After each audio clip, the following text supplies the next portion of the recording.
Thank you all very much for, well, first, welcome to the 11th Annual Neuropathy Action Foundation. Great to see such a wonderful crowd. And I just want to do some logistical things first. This event really takes a lot of people and a lot of money to put together, so wanted to just give a special shout out to the exhibitors, the sponsors, the NAF staff, the NAF board, the NAF advisory board. Thank you all so much for all you do, which ultimately helps patients with neuropathy. Also want to thank the 1,000+ patients watching worldwide. A couple special shout outs to Carlos in Texas, who has MMN, and he actually had his very first IVIG home infusion yesterday. So Carlos, I hope you're doing well. Fatima in Athens, Greece, who has very, very severe chemotherapy-induced neuropathy. Miro, who's watching from Mexico City with idiopathic neuropathy. And Ava in Pittsburgh, who actually has Fabry disease, which is a rare genetic disease. It's not a neuropathy, but she experiences severe pain, and she recently had a lot of issues with her health insurance denying medications. So we've been helping her out, and luckily she is getting her medications, which is offering her quite a bit of pain relief. Great, Ava in Pittsburgh. Thank you all for being here in person today too, and I want to just point out one person that sent me an email a few weeks ago that struck a chord with me emotionally.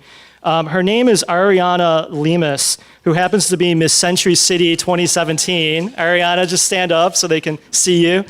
And her grandma, in her capacity as Miss Century City 2017, she was asked to pick a cause that she wants to bring awareness to and help support.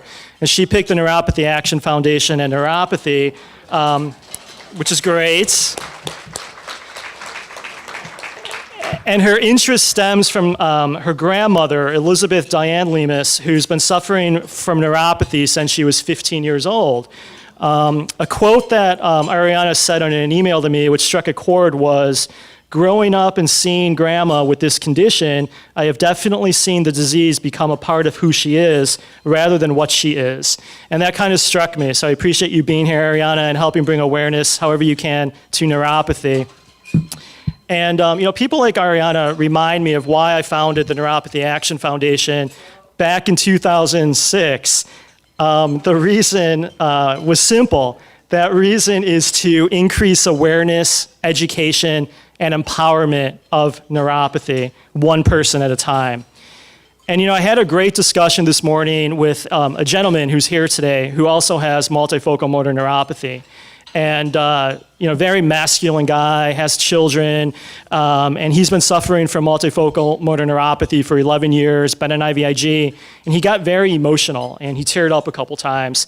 And that really struck me, and that reminded me, once again, of why I founded this organization. Going back to when I was diagnosed many, many years ago, I was much younger, much thinner, and much happier and energetic. I remember first getting diagnosed with Lou Gehrig's disease, saying that I had 3 to 5 years to live, then ultimately getting diagnosed with multifocal motor neuropathy. And I remember the fear. I remember the fear of hearing the word neuropathy. What is it? At the time I was 30-ish years old. It was an unknown disease. I was worried about disease progression. As one of the speakers this morning was talking about, I think it was Dr. Lewis, would I end up in a wheelchair? Would I lose the use of my arms and my legs? Will I have a burden on my family and my loved ones? Will they have to take care of me? Will I lose the ability to work? Will I lose the ability to care for myself? All these fears. And something that this gentleman this morning reminded me of is the embarrassment as well. For many of us, it's very difficult to have a proper handshake. Because of muscle loss, because of other issues, it's very difficult to get a grip at times. Oftentimes we drop silverware, as many of you know. We trip, we twitch, we have tremors, things that could be very embarrassing. There's also an element of frustration and anger that I hear among a lot of people, even this morning that were talking to me. And, it's why me? Why do I have to not be able to do simple daily activities like put in contact lenses? I can't button little buttons. I can't eat spaghetti. Certain little things like that. And then for some of us, people like me that are blessed that were diagnosed with a disease where there is a medication that works, I don't look like I have anything wrong with me. And quite frankly, other than a few minor symptoms, I don't. But that's because for the last 14 years, on a monthly basis, I go into an infusion center and I have infusions of IVIG, which is a miracle drug. So for me, I don't look sick, but I still have weakness. So there's certain things that I can't do. I can't use chopsticks. Forget about it. So people always, they're like, use chopsticks. I'll use a fork. And I tell this story every year, but it was one of the most embarrassing moments for me. I was on a plane in an aisle seat, and there was a nun sitting in front of me, and she needed help getting her luggage up above her head. And I didn't help her, and I felt awful. But I couldn't. I knew, in looking at this suitcase, that I wouldn't be able to lift it, and it would have fallen on this poor nun. So it's things like that that really get to you, knowing that you should be able to do something and you can't. And oftentimes, the pain and the condition and the ailments you can deal with, but it's these emotional aspects that you really need to work through. And that's one of the reasons why we founded the Neuropathy Action Foundation, so that people can meet other people. People can talk about their disease. They can be advocates for themselves. Like I said, I'm lucky. I'm on IVIG. It's a miracle drug. It helps me remarkably. It helps me lead a normal, productive life, work full-time, run a foundation in my free time. But one thing that's still a struggle for me and everybody else, no matter what type of neuropathy you have, are health insurance issues. So whether you have step therapy issues, whether you have prior authorization issues, therapeutic switching, medical necessity, specialty tiers, co-insurance, it's always a battle with the insurance company. And that's one of the things that we still stand committed to since day one, is helping patients empower themselves to become patient advocates and to fight for themselves and for others who can't fight for themselves. And I want to just point out a few more people that are here today that embody all these things that I just talked about in very different ways. And all of them also happen to be past NAF You Are Our Hero awards. One of them, and I just ask that each person stand up briefly when I mention their name, assuming they don't have a bite of food in their mouth. Jerry Mathers. Jerry is an American television, film, and stage actor, probably best known for, actually, Jerry, stand up. Good.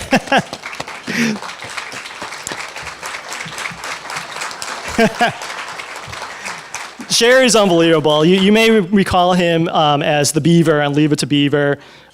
Jerry was diagnosed with type 2 diabetes in the mid-90s, and he took preventative action, lost 55 pounds, and is currently one of the leading lecturers for both diabetic neuropathy and diabetes. And I can't thank him enough for all the stuff he's done for the NAF over the years. And the best thing about this guy is he's so humble, and he's such a great guy. He's never asked for 1 cent for anything that he's done, which is just truly remarkable for anybody that knows celebrities in Los Angeles. So thank you, Jerry, for all you've done.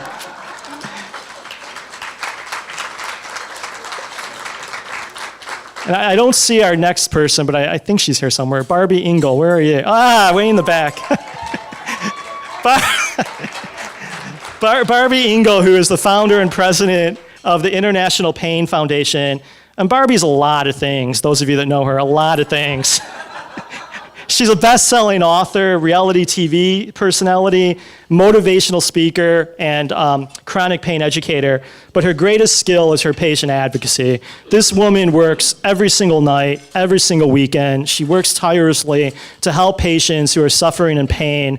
In fact, we at the NAF, we're not equipped to deal with people when they're suicidal from their pain. So we refer all of our difficult patients to Barbie. And what she does with patients is just unbelievable. Quick, one more note about Barbie. The International Pain Foundation released an empowering pop song earlier this year, accompanied by a music video spotlighting the struggling life of chronic pain patients, which is titled Hope is True. Definitely go to hopeIstrue.org to see the video. And also, she came in early this morning and put stickers, don't look now, wait till you're done eating, but there's 2 stickers on the bottom at each table, there are stickers under 2 chairs. And if you happen to have a sticker under your chair, you can get a free download of the song as well as a necklace valued at $30. So thank you, Barbie. Don't look now, wait. Velda DeCosentine. Are you here, Velda? I don't see Velda. She's supposed to be here, but I'm going to acknowledge her whether is she here? Velda, she was the support group leader in Los Angeles for many, many years. Great motivation for me.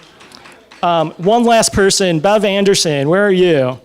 Bev, stand up. Bev is amazing.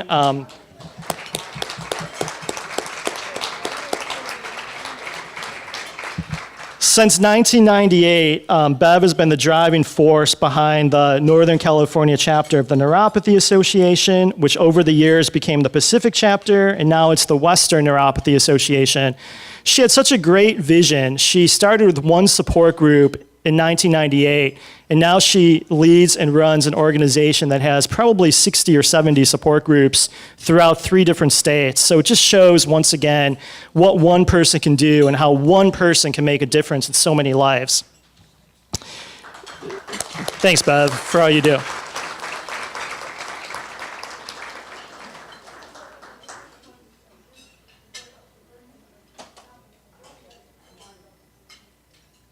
Thanks, Bev. This year's Hero Award goes to absolutely my favorite TV anchor. I actually used to watch her when I lived in San Francisco about 15 years ago.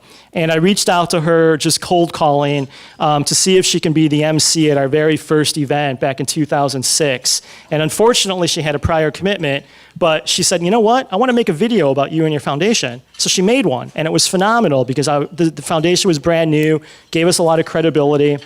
Well, a year or two after that, she was our second annual MC in 2008. And also in 2008, she created an amazing video highlighting an IVIG access crisis that was going on at the time. I just want to quickly play this video so you can see the type of person that Carolyn Johnson is. Her professionalism, her integrity, and quite frankly, just her skills at what she does are next to none. I've never seen anybody quite to this level on local news in either San Francisco or LA. So I'm going to quickly play this video and then say a few more words about Carolyn, and she'll come up here.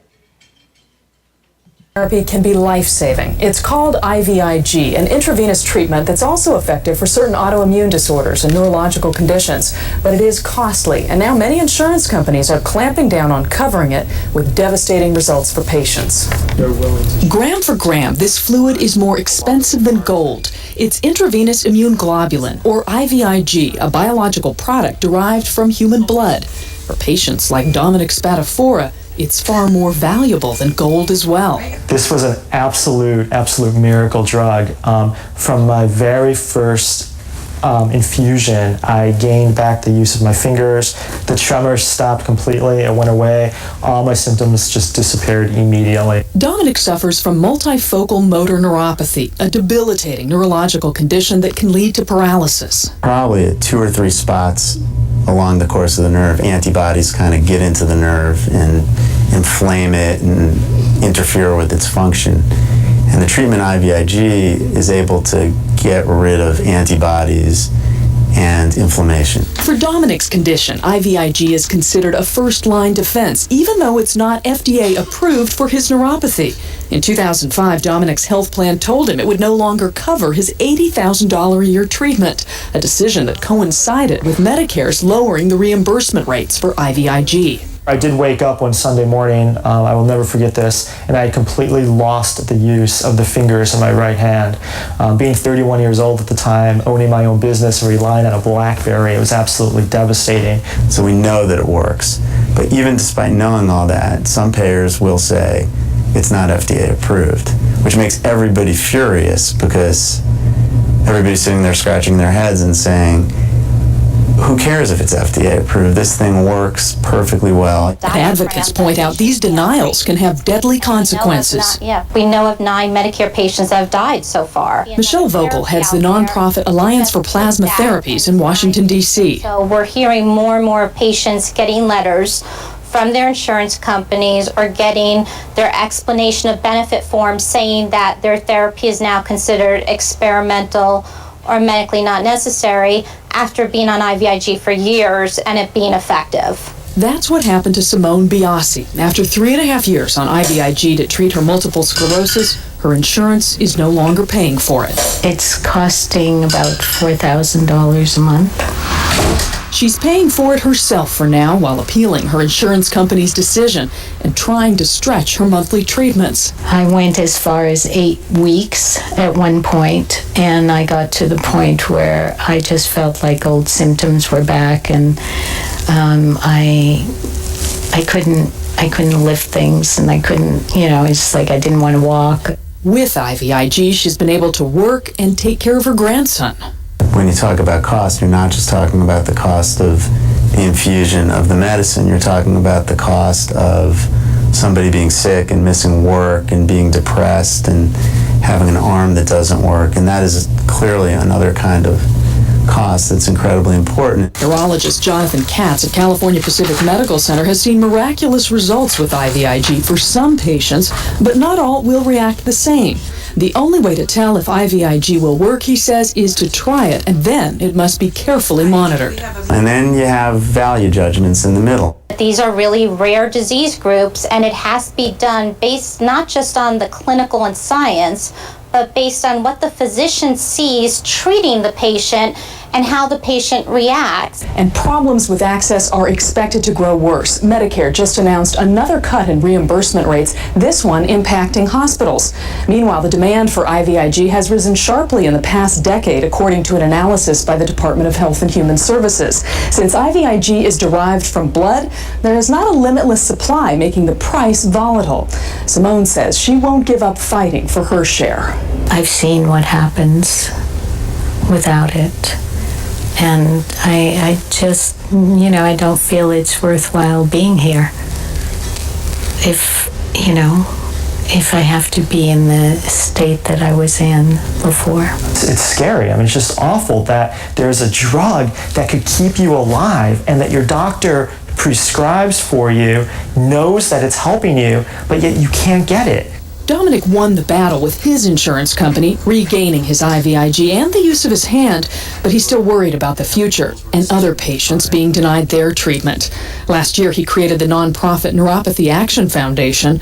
In March, Dominick organized this news conference on the Capitol steps in Sacramento to draw attention to the IVIG crisis.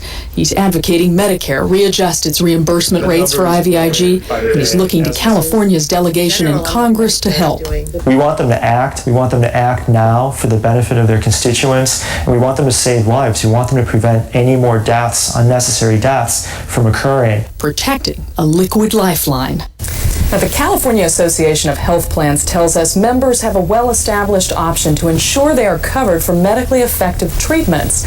It starts by asking their plan for an independent medical review. Now, you can read the full statement at abc7news.com, along with my backstory on the Medicare changes that are impacting IVIG. And impacting patients so profoundly.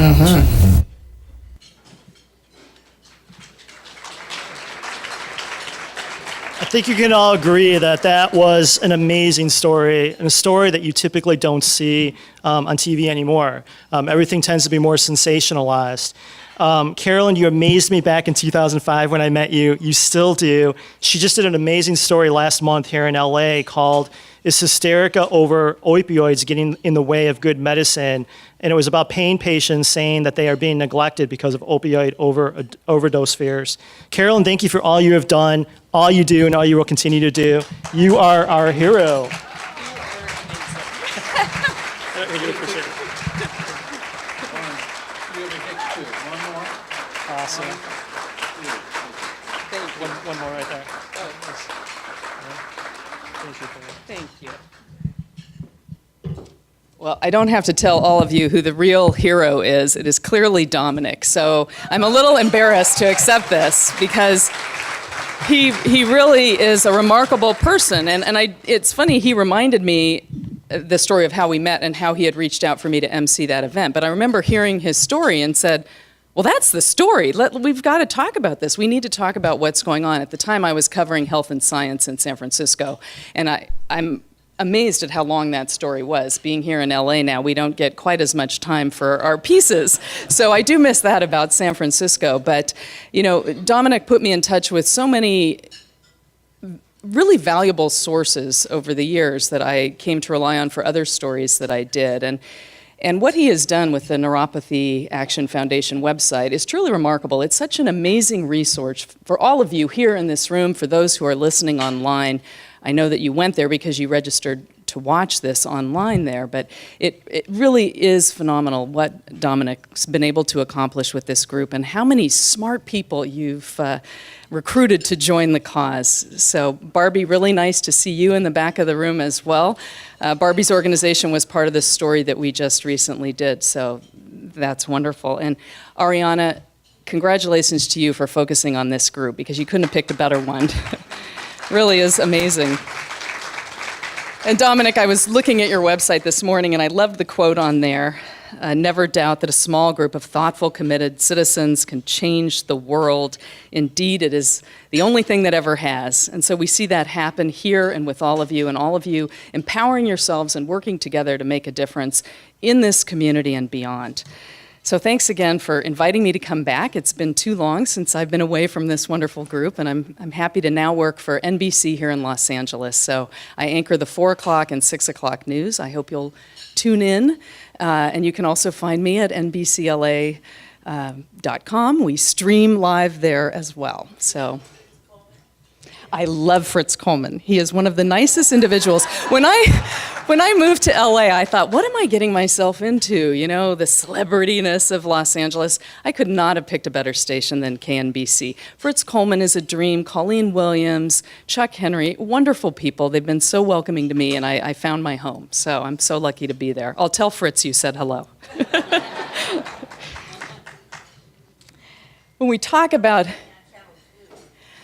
you know, that was where I interned before I got my first real job, but that was a long, long time ago. No, Pat was not there at the time. When we talk about empowerment, though, our next speaker really embodies that. Darryle Pollack is here to share her personal story with us, and it really is inspiring. I've had the pleasure of getting to know her a little bit just before our luncheon this morning, and she's a remarkable woman. She's a cancer survivor, an artist, and an author. Many patients who are watching online, like Fatima, have suffered from chemotherapy-induced neuropathy, and they're certainly going to relate to parts of Darryl's story. She was forced to face what she feared most when she hit a number of roadblocks, including cancer. But that turned out to be really the catalyst for her, and then helped her tap into her own strength and resilience. Age does not define her. She is living life fully and is going to share her remarkable story with us now. Please welcome Darryle Pollack.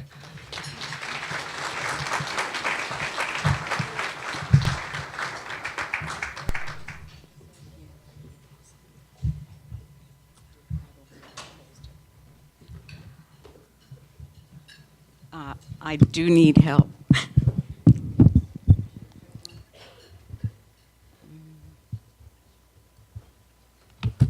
First of all, one thing that I found by talking to Carolyn, who, by the way, I enjoyed also meeting, is that we come from the same background. Whoops.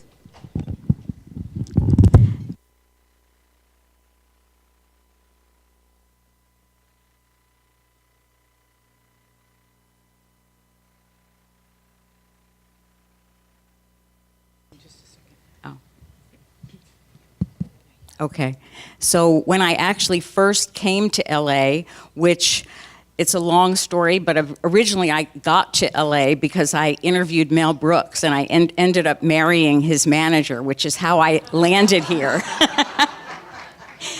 And I'm just going to fill the time until we get the slides to work. But it's my fault. I shut the computer, so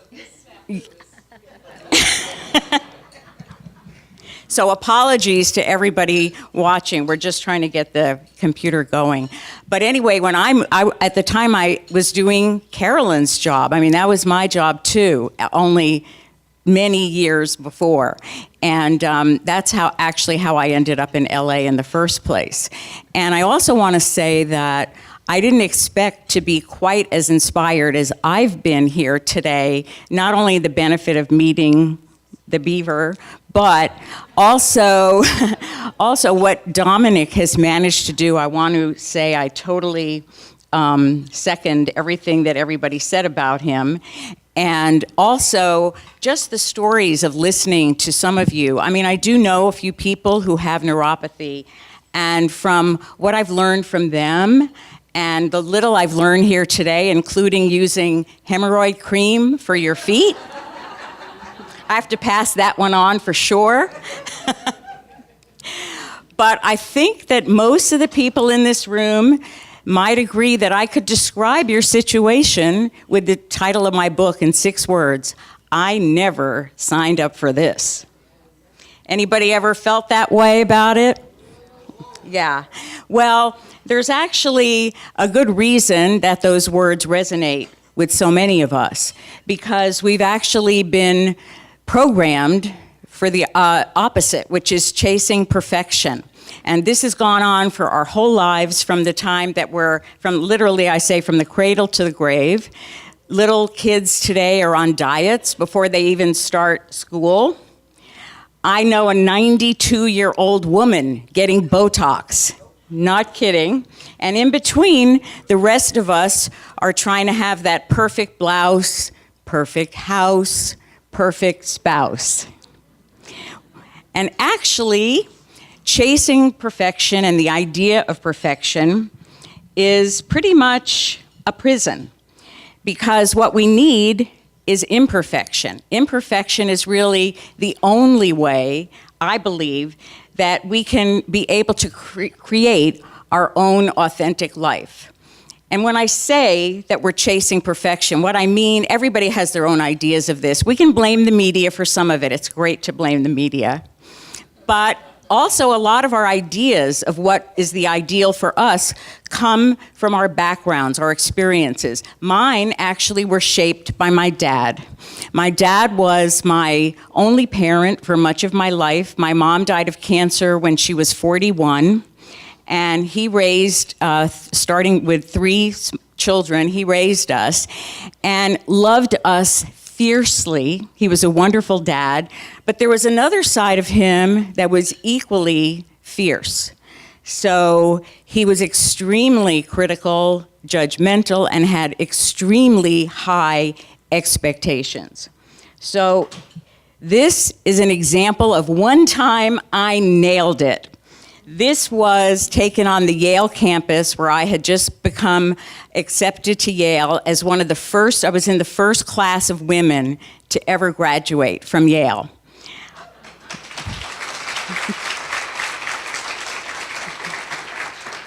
So you can see my father was smiling there. But I assure you, that was not all the time, and it was not typical. For instance, if I didn't get on the honor roll, I could be grounded months at a time. If he thought I was not thin enough, he put me on a diet. And I was always, always on a diet. And no matter how thin I got, I never felt thin enough. There was only one body part that I ever felt remotely satisfied with. And probably it's not a coincidence. It was a body part my father had never criticized. And probably it's not a coincidence that today, for a woman my age, I have such inappropriately long hair. So, wait. Actually, I didn't realize how much hair was part of my identity until I had a really, really bad hair day. At this point, I had had a mastectomy a couple months before, and I had just started chemo, and by now, in my hand, I'm actually holding more hair than was left on my head. And actually, to call what was on my head hair is almost unfair, because it was so rough and felt like straw. It was sort of resting there like a welcome mat. And the day after this picture was taken, I took a shower, and the welcome mat slid off my head, leaving me totally bald.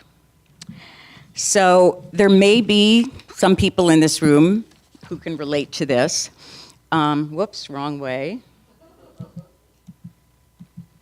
So these women are in a Facebook group that I'm part of. And I asked them recently, I said, would anybody be willing to send me any pictures of yourself bald? I was flooded with pictures. You can see that they are so comfortable, they're so brave, and they wear baldness as a badge of honor. That was not me.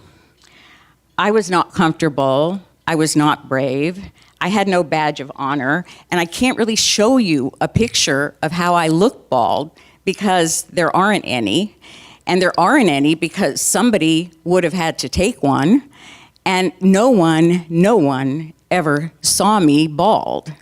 Now that means none of my friends, not my children, not my husband, not even me. I would take a shower, get out of the shower, pat my head dry with a towel, and then I'd quickly put on the wig because I didn't want to have to look at myself bald in the mirror while I put on my makeup. And even the wig, which I wore all the time, didn't really look good enough for me because it looked like a wig. So most of the time, while I was in chemo, I wore a hat over the wig. I mean, that is a picture of somebody trapped in this prison of perfection. The thing is, though, that things like cancer, which happened to me, things like neuropathy, which happened to you, are part of life. Things happen that are out of our control. Things break. And it can feel like a chip, it can feel like a crack, it can feel like a complete crash.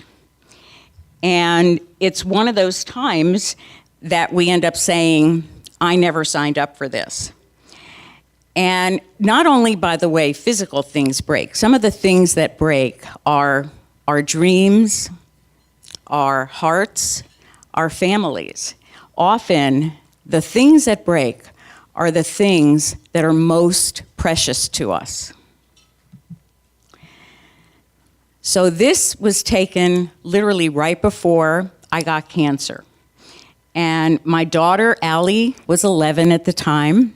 My son was 6, about to be 7. And no question, this was by far the hardest part of having cancer for me. It was especially bad timing. Not that there's ever a good time to get cancer, but it was particularly bad because my children had just been through some tough things. I had been divorced, and I had just remarried and moved them from Los Angeles up to Monterey and taken them away from their friends, their school, and their dad. And now they had me with this terrible, really bad prognosis. I had stage 3 cancer. And so they could very easily be left motherless, as I was. So I was completely tormented by this idea. I wanted my children to have lives, of course, like we all do, that are perfect. And I was especially horrified by the idea that they had to suffer.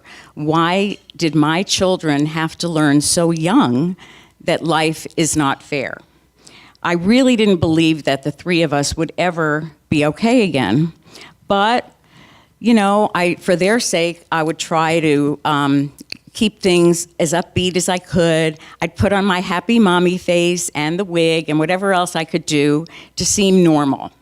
So I remember the day that I got my first breast prosthesis. I had had a mastectomy, no reconstruction, and this was a good day because it gave me something to balance out a little bit. And it was maybe a few weeks after my mastectomy, and I was already having chemotherapy, so it was actually a good day. And the best part of my day was always the same. It was when I would say goodnight to my children. And this was Daniel, my little adorable son. He was just starting 1st grade, and this was his room, and he's in there with all his stuffed animals when I come in to give him a kiss goodnight, and he slept on the bottom. And so I loved the opportunity. That's him with a real animal, not a stuffed one. And I love the opportunity to snuggle with him. So I decide I will, and I'm bending down to climb into the bed under there with him, and all of a sudden, my new fake breast pops out of my bra and hits him smack in the face.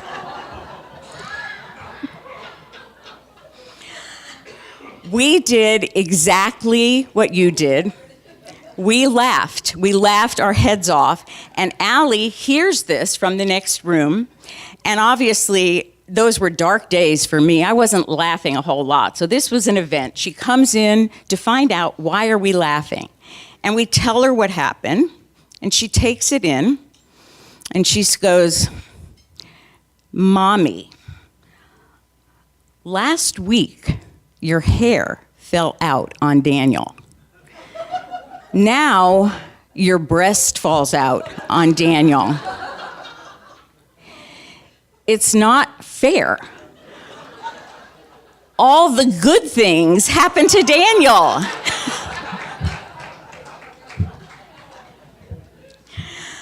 So this moment blew me away. There was so much rich insight in this moment for me. First of all, there's the power of laughter, which you cannot underestimate. And it wasn't just, which has been proved by science, that laughter is actually very healing. Even more so, it was huge for me to be able to laugh at the thing that scared me the most. That was enormous. And I thought, wow, I want to harness some of this power. So I started looking for anything else to make me laugh. And I would listen to comedy tapes, I would watch funny shows on TV. Then finally I started asking other people, did anything funny happen to you when you had cancer? And believe it or not, there were a lot of stories that I got, very black humor sometimes, but it didn't matter. So I actually made a video called What's Funny About Cancer? And based on what I found about cancer and some of the things I've heard today, totally you could find and make a video, What's So Funny About Neuropathy? You definitely have some material, and I've already heard some of it today. A second big insight that came to me was the gratitude just for that moment, that I had this great moment, and I could have it with my children, that I had these children, that I was here, at least for now, to be with them. And from that point on, I decided I really needed more of that. At the time, Oprah was pushing a gratitude journal where you would write every day. 3 things that you were grateful for. And although this wasn't really my thing, I did it. And I wasn't even using the 2 kids as the 2 things, but it really was eye-opening. But the biggest thing that came out of this time with Daniel and the moment that we had was the whole idea that my children's lives didn't need to be perfect to be okay. And this is little Daniel now. 2 days ago, he turned 29. Allie's 33. And they are thoughtful, responsible, amazing, wonderful adults. And naturally, I get all the credit.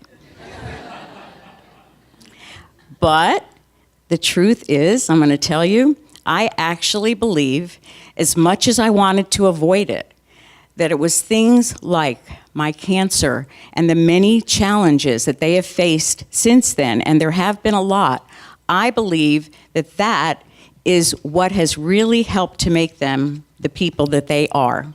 And I think that's true for so many of us. It's certainly true for me, that our hardest times, our toughest times, what's that song, what doesn't kill you makes you stronger, right? I really think that makes a big difference in most of our lives. Although I have to say, personally, I'd be happy with a little less breakage, but those broken pieces keep coming. So how do we learn to make the best of them? And how do we turn breaks into our breakthroughs? And I learned this completely by accident.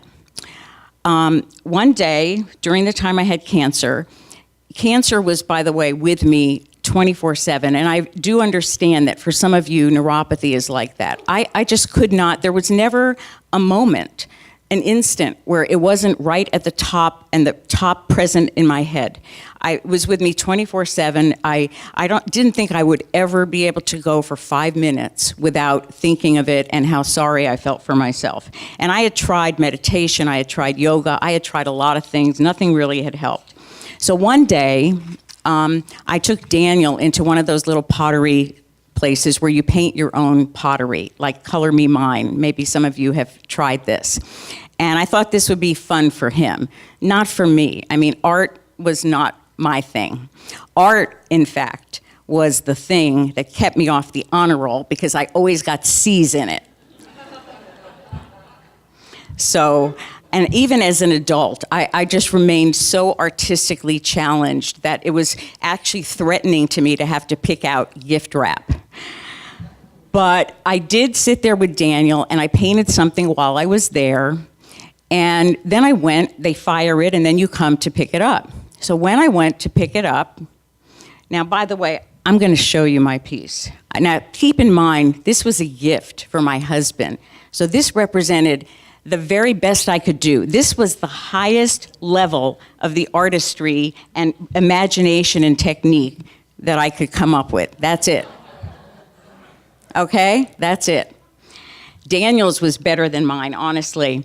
But I realized when I picked up this piece that while I had been painting it, something really amazing had happened. And I realized, I hadn't been thinking about cancer while I painted it.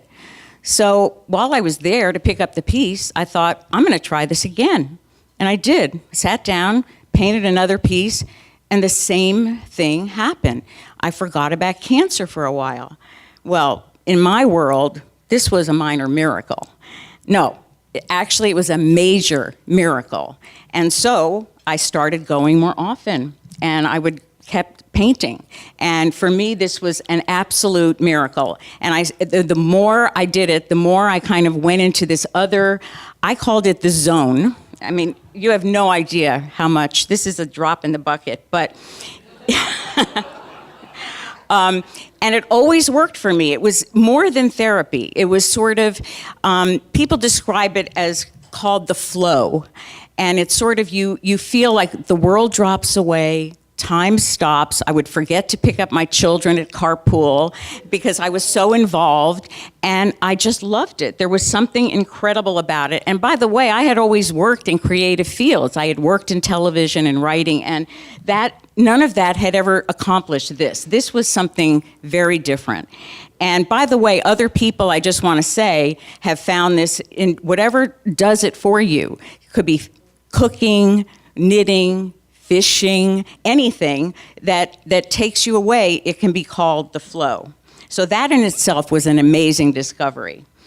And the other thing that happened, if you can notice by the things I painted, was that I started to get better.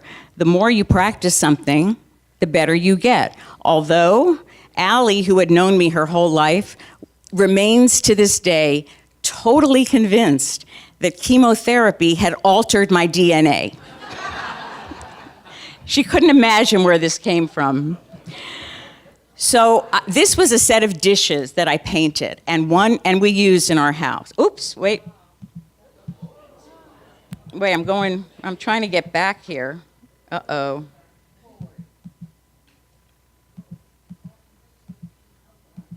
Okay. So this is the set of dishes, and one day I broke one of these dishes. And as you can imagine, this was very special to me because I had painted everything, so I really didn't want to throw it away. So instead, I took the broken pieces of the dish and I pasted it around a mirror, and I glued it, and then I grouted it, and I made a mosaic. And look, I think really, probably I was ready for something new. You see, I'd painted everything there was possible to paint. but I was ready for a new process. So, oops. So this is just an example. I invented this whole new process. What I would do, instead of painting things like dishes, I started painting tiles in a group of colors that I liked. And I would paint the tiles, have them fired, and then I would smash them up into pieces and arrange them in different ways and make a mosaic.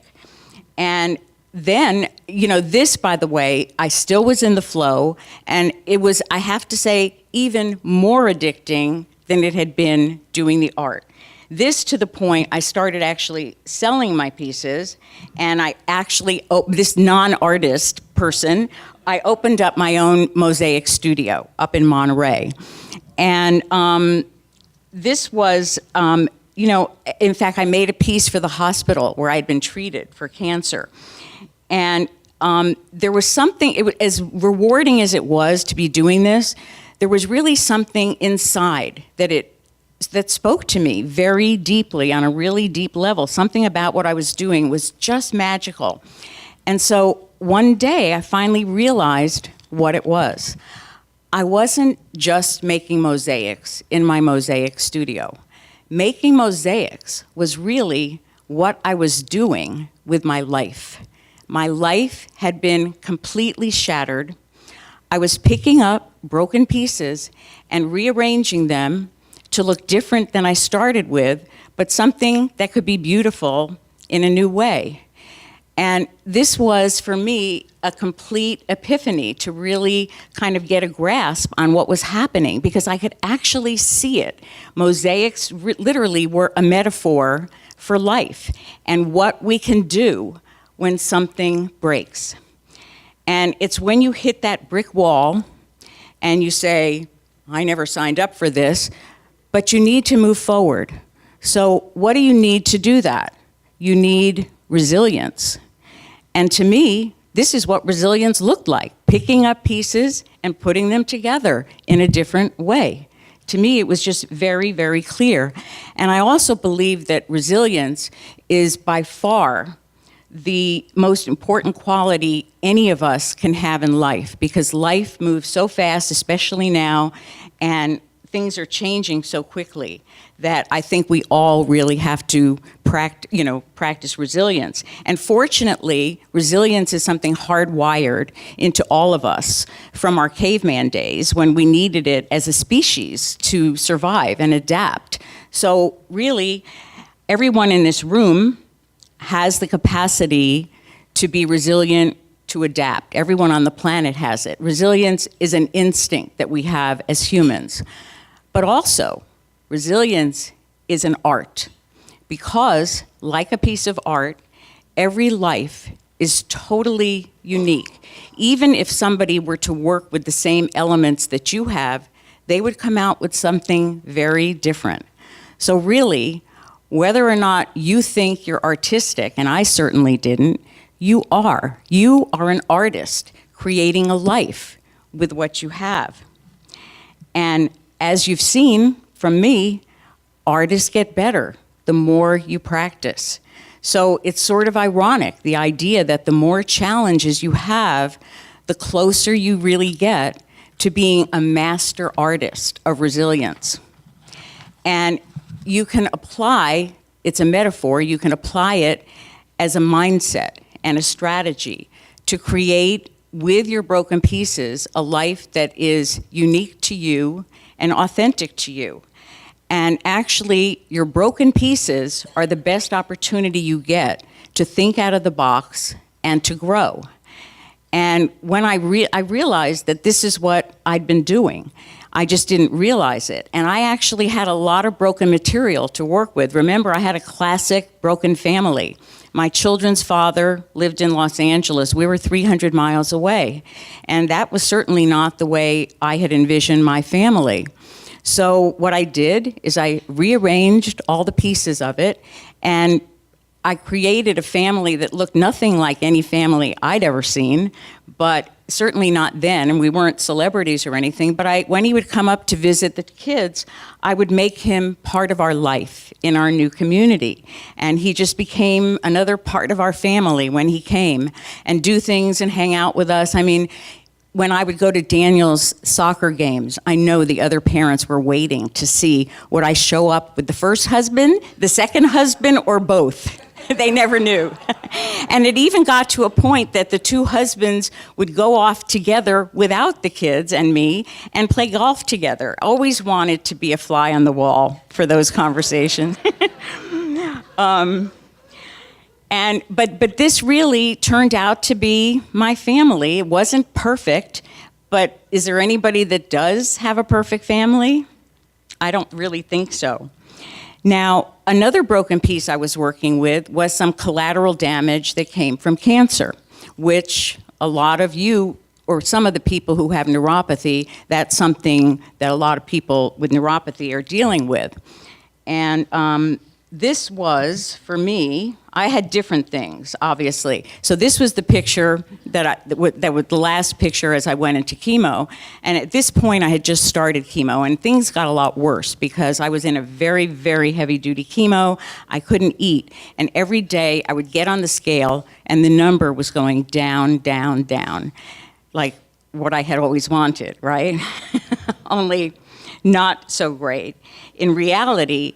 And one day I remember looking in the mirror and thinking, when would this end? And I remember promising myself that if I survive this, I will never, ever again complain about being too fat.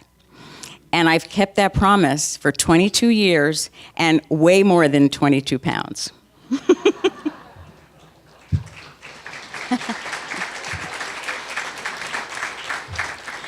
So one of the things that was happening at this point, I don't think you can see in this picture, but I had one mastectomy, and now I needed a second mastectomy. And technically, in the world of cancer, sort of, this was good news, because reconstruction is when they take your tummy tissue and they move it up and you get breasts. So in a way, that was actually good news. Only, remember, I was so skinny, I couldn't do that. I didn't have any tummy tissue. I couldn't have made even one breast, not even an A cup. I know, like today, I could make a set for myself and for everybody here. But timing is everything. So the only choice I had at the time was implants. So I had implants, and I suffered with them for a few months, and then my body rejected them, leaving me completely flat now. So now I had to wear 2 breast prostheses. And this went on for a while. This was my collection. At one point I gathered it together, and that was it. As you change, you know, these were all evolving. And now actually Daniel had learned enough to stay clear of me.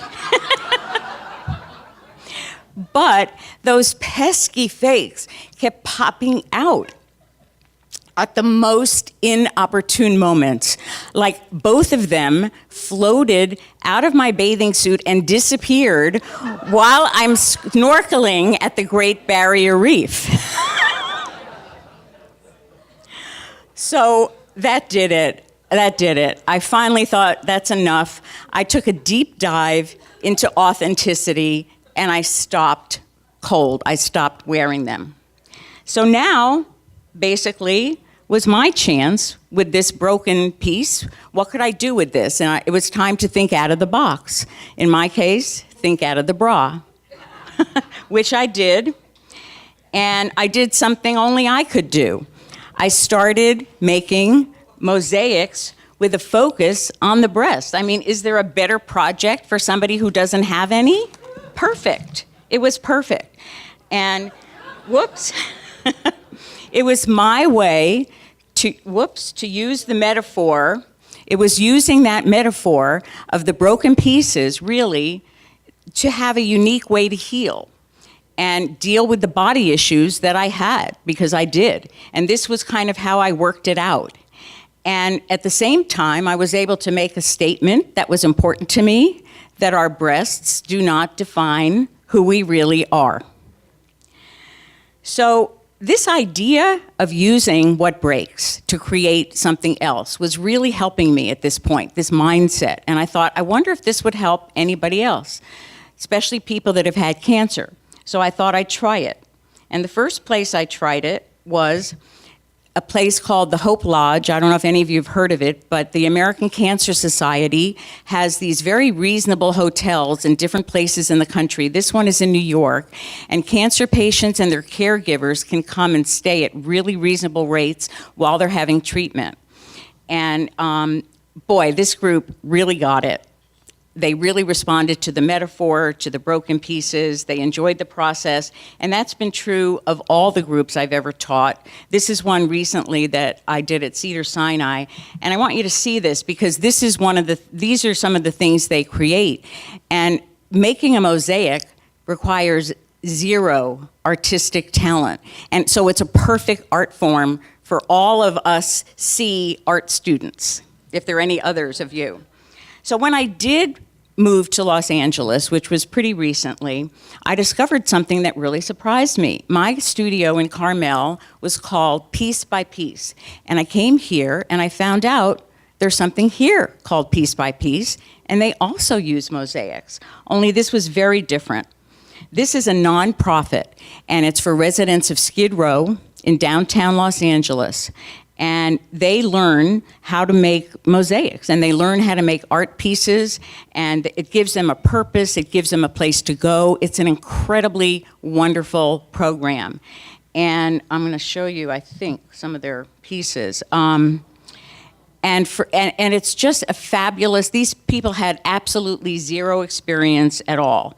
And clearly, though, this had nothing to do with health, nothing to do with cancer, but these were people that certainly understood the concept of broken pieces, and I never signed up for something. That's what these people understood. And I want to read you what the founder, this is the founder of Piece by, her name is, same thing again. Okay, this is Sophie Alpert. She's the founder of Piece by Piece, and she herself is not even an artist, but this is what she said, how she described it.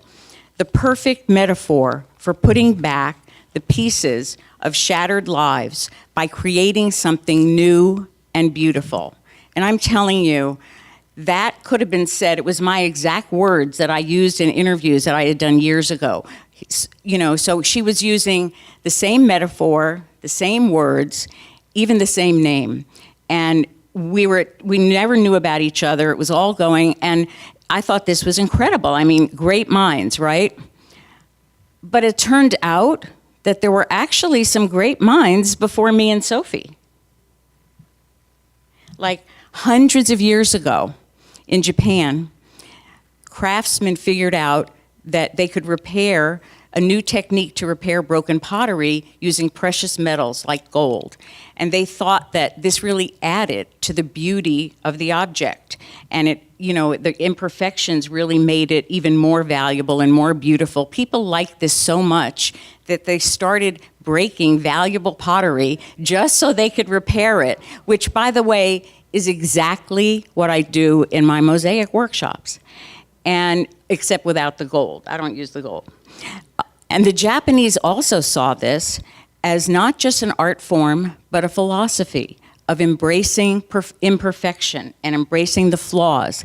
And it's just remarkable to me how you can look across cultures, across distance, and across time and see how similar we are and how the things that we need are so similar. And by the way, this thinking was not just hundreds of years old, actually thousands of years old, because it goes back actually to the most famous broken pieces in the history of mankind. Historians believe that the Israelites carried both the broken and the new tablets of the Ten Commandments with them on their wanderings through the desert. And biblical scholars now say, and they interpret this as making a space for the broken, not to discard or deny it. And so, in a sense, we're all carrying these two parts. We're carrying the hope of being whole and complete and perfect, and the truth and reality that we're not, that we're imperfect, and that we're human. And it's a beautiful message. And I don't want to make this sound kind of religious, because I'm really the opposite. And it's not me at all. I'm not religious, and I say that I'm not even particularly spiritual. So in that spirit, I'm going to give you a simple, what I do is spirituality for the shallow. That's me. So in that spirit, I'll give you a very simple takeaway for today. All of you should go home, break all your dishes, and make them into mosaics. Now, actually, I hope some of you, especially if you're a C art student, you might like it if you try it, but it's really not the activity so much that I hope you'll remember as much as the mindset, that you keep it in mind. And the next time you break something, or something in your life happens and you feel that break, whether it's a chip or a crack or a complete crash, you'll first think, I never signed up for this. And then I hope you'll think, okay, what can I do? How can I use this broken piece to create something different in my life? And what's great about this concept is that it really applies beyond ourselves, because in any mosaic, you know, and in theory, you start with these little pieces that are just broken fragments of nothing. And when you look at them, they mean nothing until you put them together. When they're connected to each other, then they're tied together, they're part of a whole, and each piece becomes important and meaningful. And the same concept is true of people. That's why if you pull out, take a wider perspective, people are the same. People are individuals that are all, you know, this is what you see when you, okay, this is, what people are the same as those little mosaic pieces, because we're all on our own, imperfect and flawed.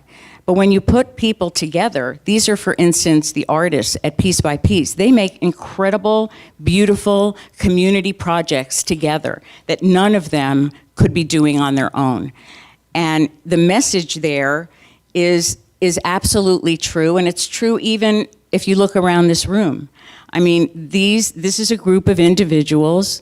We all have flaws, we all have imperfections, but look what happens when you connect and you put yourselves together. You can do something so much bigger, so much more beautiful, and so much more significant than anything that anybody can do alone, which I think really describes the work that you're all doing with the Neuropathy Action Foundation. And to me, that really is what today has been all about.